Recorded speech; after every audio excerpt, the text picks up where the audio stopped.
Have you ever been watching the financial media and they say, the blue chips did really well today, or blue chips were down? Do you even know what blue chip stocks are? And should you even pay attention to them? If those are questions that you have, stay tuned. I have some answers for you.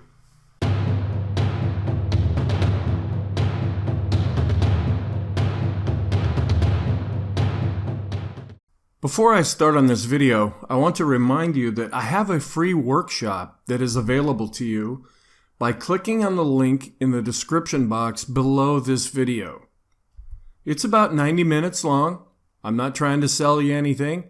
I'm just trying to offer you some insight and different ways that I think, and to help you possibly think in different ways yourself.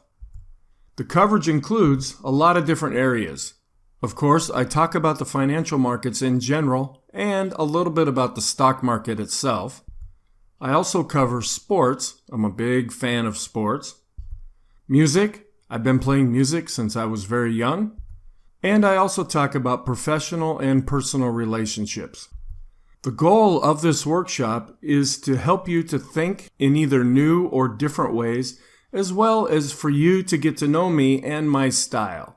Quite often, we hear the term blue chip stocks, and the stock market and all the financial markets are famous for having their little sayings, as well as acronyms and different meanings. Well, if you don't really understand what somebody is saying, that can be rather confusing. One of those might be blue chip stocks. For those of you that have ever played poker, the blue chips usually have the most value. About 100 years ago, somebody came up with the idea, blue chips have the most value. Why don't we start calling stocks blue chips? It can be perceived as a form of gambling, just like poker. Stocks that are considered to be the best quality are called blue chip stocks. This includes a lot of stocks that are on the DJX or the Dow, the NDX or NASDAQ 100, and the SPX or the S&P 500. One thing that you'll notice about the stocks I'm going to list is these stocks are on all three of these indexes. The first one is Apple, symbol AAPL. The next stock is Cisco Systems, and you might not be as familiar with that. They build routers and switches for computer networks. And they're based near San Francisco, so that's where they get their name from. There's Intel, the big computer chip maker, and Microsoft. And if I remember right, I think Intel and Microsoft were the first two NASDAQ stocks to ever be included in the Dow Jones Industrial Average. Up until the late 90s, only NYSE stocks could be included in the Dow. Well, because of the explosive growth of technology and the importance that it has, the editors of the Wall Street Journal, who decide what components make up the Dow, got together and decided, we better include some pretty important stocks, even though they don't trade on the New York Stock Exchange. There are also stocks that make up other indexes as well, such as the NASDAQ 100 and S&P 500. They're not included in the Dow, but they're included in these other indexes. This includes Amazon, and a lot of people have to wonder, are they going to put Amazon into the Dow? We'll have to wait and see what the Wall Street Journal editors or the board that gets together to make these decisions actually comes up with. And then another company is Google, and there are two types of Google stock. There's symbol GOOGL and GOOG, Class A and Class C shares. So just to give you some examples of what these stocks look like, and I don't have any extra studies on these charts. This is just a bar chart of prices going back about 2 years. So we have the whole COVID plunge that was involved, and you'll see that in pretty much all of these stocks. That took the entire stock market by surprise and sent everything down. Then we had that V bounce up out of that. And a lot of the stocks really started to prove themselves in different ways as we went through the whole lockdown. And as I record this, now there are concerns about another lockdown coming. Then we also have Cisco Systems. It got hit back during the COVID plunge, made a nice recovery. And then if you see a lot of gaps on these charts, that's usually when earnings reports come out. And we never know. It's pretty much a crapshoot at that point. Do we know, is the stock going to behave in a good way, positive way by going higher? or is it going to go down after that? There are a lot of different ways to interpret this. Sometimes good news is seen as good news and prices go higher. Other times, there might be a little disappointment in the report and that will send prices lower. There's also the buy the rumor and sell the news going on, where prices may run up into an earnings report. The report comes out, everybody's happy, but then the stock takes a dive. Then another stock here is Intel. You can also see lots of gaps. This is one reason why personally I don't invest in individual stocks. I focus on an index. Now, it's true, an index that has an ETF, such as the SPY, which I'll talk a little bit more about later, there can be gaps. There's a big time lag, and by the time prices open the next day, there could be a big difference between one day's close and the next day's open. But the gyrations that you see during earnings and the reasoning behind it, it just makes it too risky for me personally. That's why I focus on something bigger like the S&P 500. Then, of course, Microsoft doesn't have as many gaps. It's stood the test of time and is really considered to be the benchmark when it comes to technology companies. Yes, there's Apple. Yes, there's Google. But as far as being a mature stock, Microsoft has really been around longer. I think it was 1985 when Microsoft went public. There's also Amazon, and not as many gaps on this chart. This was one of the stocks that really was able to shine during the whole lockdown, because people are at home, they can't go to work, they can't go anywhere, they can't get together with family and friends, so what do? They might order something from Amazon or watch a movie using Amazon Prime. Amazon really stood up well, and in fact, as I record this, it was just about 12 hours ago that Jeff Bezos made his successful launch into space that lasted all of about 10 minutes. So another billionaire has blasted off. The chart that you see in front of you is Google Class A, and this stock does have voting rights attached to it. Back in 2014, Google got a little bit concerned that somebody may try to buy up all their shares and have a majority control of ownership in the company. So they decided to create a Class A set of shares and a Class C set of shares, where you can vote if you purchase the Class A shares. You cannot vote if you own the Class C shares. And here's the Class C. And their symbols are different. Which one's better? I don't know. I follow them both. I don't invest in them personally. I just invest in them indirectly through the indexes. There are other blue chip stocks other than the ones that I've just talked about. I ran across an article recently in US News and World Report where they came out with this list back in December of 2020 of the best 10 blue chip stocks. And I'm going to go through and list those. I'm not making a recommendation about any of these stocks. I'm just trying to expose you to what blue chip stocks are and the stocks that make up the list of what is considered to be the best. So based on personal experience, this list is a pretty good representation. Some of these companies are very famous and household names. Some of them you may not know all that much about. Also, right here, I have the link to that article, and I'll also include this in the description below the video. So here's the list, and then after this, I'll have charts that I show you. Johnson & Johnson came out number 1. Berkshire Hathaway, Warren Buffett's company. JPMorgan Chase & Company, big banking conglomerate.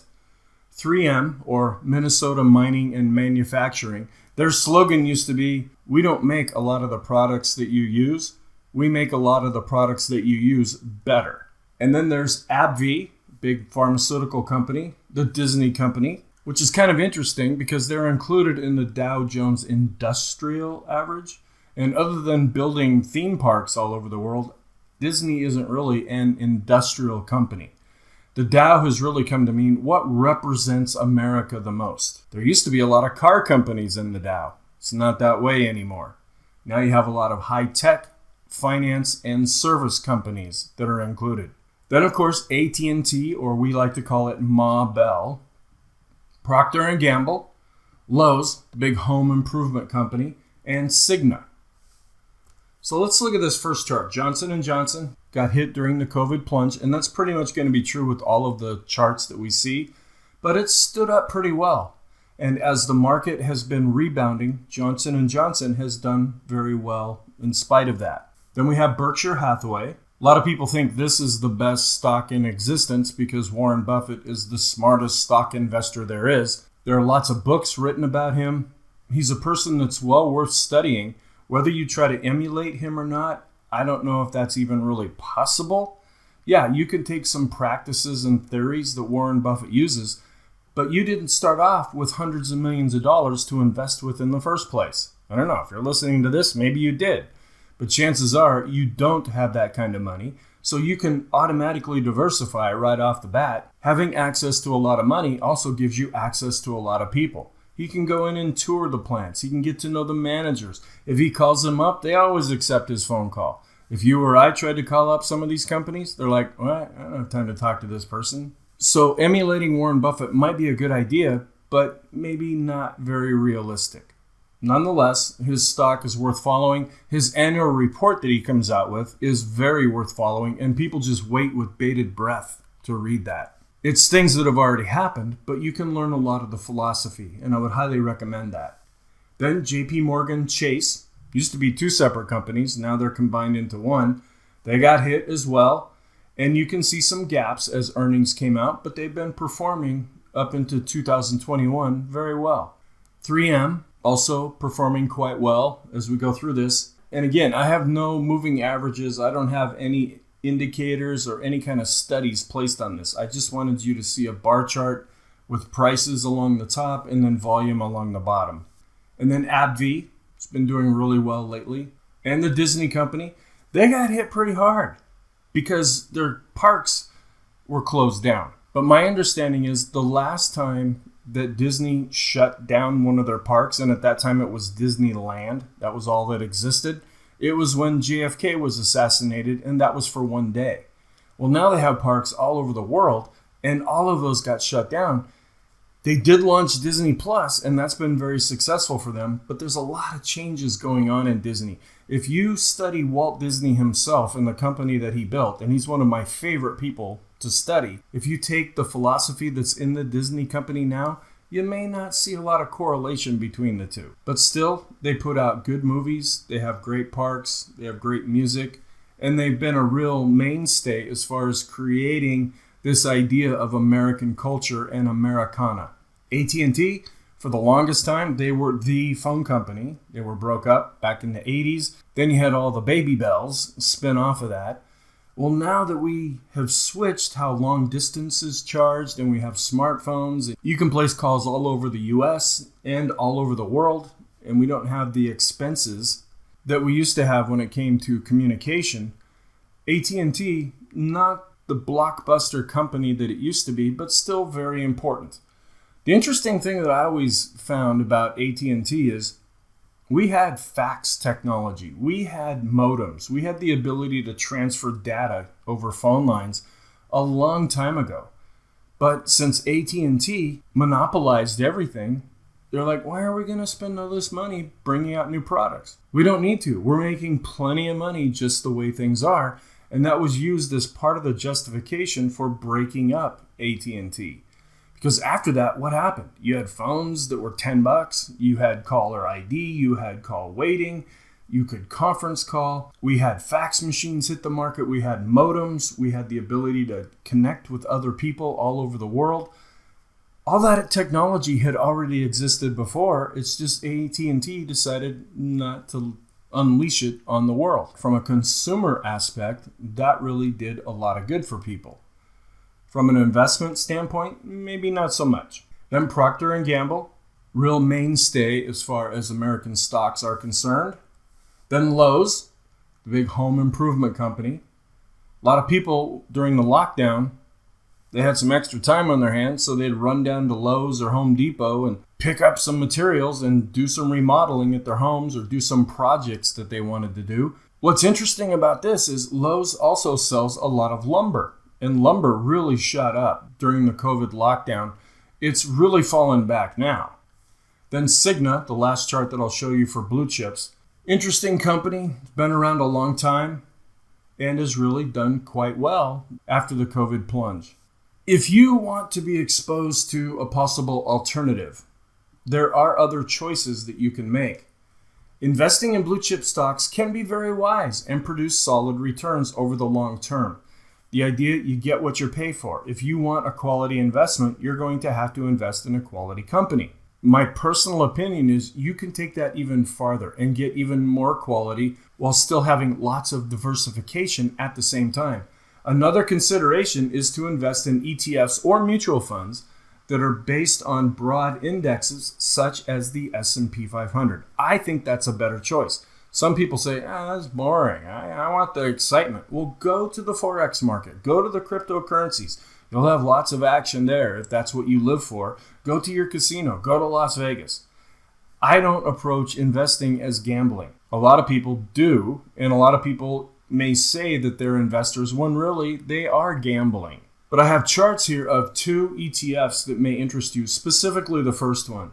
Very popular S&P 500 ETFs include the SPY, which are the spiders, and the IVV. It's big and it's popular, but not as popular as the SPY. So here's the spiders, and this is what I'd spend most of my time looking at, analyzing, commentating about, predicting, doing whatever I can to get insight. The nice thing about dealing with something like the SPY is it's attached to the S&P 500. There's supposed to be a one-to-one relationship between the two. So they're supposed to move in lockstep with each other. The nice thing about studying an index is we have a tremendous amount of information that's given off by the indexes that we can study. Things that we don't see with individual stocks. And I have other videos that talk about that. Also, there is criteria that's built into the S&P 500. And watch my video where I talk about the best stock tip you'll ever receive. That's where I bring up the SPY and I give my reasons for why that is such a solid investment. Then the other ETF that you may want to look at is the IVV. It's popular, but the volume just isn't there. And if you want the added opportunity of using additional strategies where maybe you do some hedging or you want to produce some income or you want to trade some more complicated option strategies, you don't necessarily want to base it on the IVV. You want to base it on the SPY, and some people base it on SPX options. The idea is to have plenty of liquidity. You want to be able to get in and get out quickly, and I have another video where I talk about that. So thank you very much for taking the time to watch this video. I really appreciate that. If desired, please click a like or dislike below and leave any comments. Consider subscribing to this channel. That would really help things grow. Please access the free workshop that I talked about at the beginning of this video. There's also a public Facebook group where we talk about just the S&P 500. Yeah, we might bring up blue chips, some of the stocks that I mentioned in this video. We might mention cryptos. We might mention Forex, but the main focus is the S&P 500 itself. And then I also have a blog where I have articles that are pretty much the same as what I talk about in these videos, but my writing style and my speaking style are very different from each other, so you may find that useful. So thank you very much again, and I'll talk to you in the next video.